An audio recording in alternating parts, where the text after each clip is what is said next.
Hello everyone, welcome to Sanmarga classes. ಘನಗಳು ಮತ್ತು ಘನಮೂಲಗಳು ಅಧ್ಯಾಯದ 18ನೇ ಪ್ರಶ್ನೆಯನ್ನ ಗಮನಿಸಿ. ಅತ್ಯಂತ ಚಿಕ್ಕ ಅವಿಭಾಜ್ಯ ಸಂಖ್ಯೆಯ ವರ್ಗ ಮತ್ತು ಘನಗಳ ಗುಣಲಬ್ಧ. ಆಯ್ಕೆ ಎ 1, ಬಿ 4, ಸಿ 8, ಡಿ 32 ಅಲ್ವಾ? ಸೊ ಇಲ್ಲಿ ಅತಿ ಚಿಕ್ಕ ಅವಿಭಾಜ್ಯ ಸಂಖ್ಯೆಯನ್ನ ಕೇಳ್ತಾ ಇದ್ದಾರೆ. ಸೊ ಇಲ್ಲಿ ಅವಿಭಾಜ್ಯ ಸಂಖ್ಯೆಗಳಂದ್ರೆ ಏನು ಹೇಳಿ?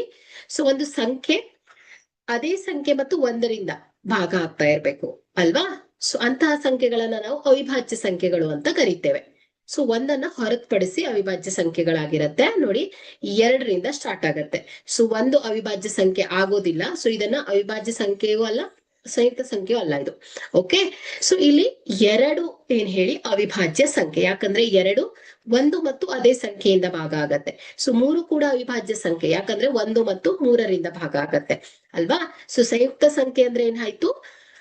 ಸೊ ಈಗ 4. ಸೊ ಇದು ಒಂದು ಸಂಯುಕ್ತ ಸಂಖ್ಯೆ. ಯಾಕಂದ್ರೆ ಈ ಸಂಖ್ಯೆ ನೋಡಿ 1ರಿಂದ ಭಾಗ ಆಗತ್ತೆ, 2ರಿಂದ ಭಾಗ ಆಗತ್ತೆ, 4ರಿಂದ ಭಾಗ ಆಗತ್ತೆ. ಸೊ 2ಕ್ಕಿಂತ ಹೆಚ್ಚು ಅಪವರ್ತನಗಳನ್ನ ಹೊಂದಿದೆ ಅಲ್ವಾ? ಸೊ ಹಾಗಾದ್ರೆ ಇಲ್ಲಿ ಅತ್ಯಂತ ಚಿಕ್ಕ ಅವಿಭಾಜ್ಯ ಸಂಖ್ಯೆ ಯಾವ್ದಾಯ್ತು ಹೇಳಿ? 2 ಅಲ್ವಾ? ಸೊ ಈಗ ಈ ಅವಿಭಾಜ್ಯ ಸಂಖ್ಯೆಯ ವರ್ಗ 2 ಸೊ ಇದೇನಾಯ್ತು? 2 × 2 ಅಂದ್ರೆ 4 ಬರುತ್ತೆ. ಸೊ ಅತ್ಯಂತ ಚಿಕ್ಕ ಅವಿಭಾಜ್ಯ ಸಂಖ್ಯೆಯ ಘನಗಳು ಅಂದ್ರೆ ಏನಾಯ್ತು? 2 ಸೊ ಇದೇನ್ ಬರುತ್ತೆ? 2 4, 4 8 ಆಗತ್ತೆ. ಈ 2 ಸಂಖ್ಯೆಯ ಗುಣಲಬ್ಧವನ್ನ ಕೇಳ್ತಾ ಇದ್ದಾರೆ. ಸೊ ಅಂದ್ರೆ 4 × 8 ಇದೆಷ್ಟಾಗತ್ತೆ ಹೇಳಿ? 32 ಅಲ್ವಾ?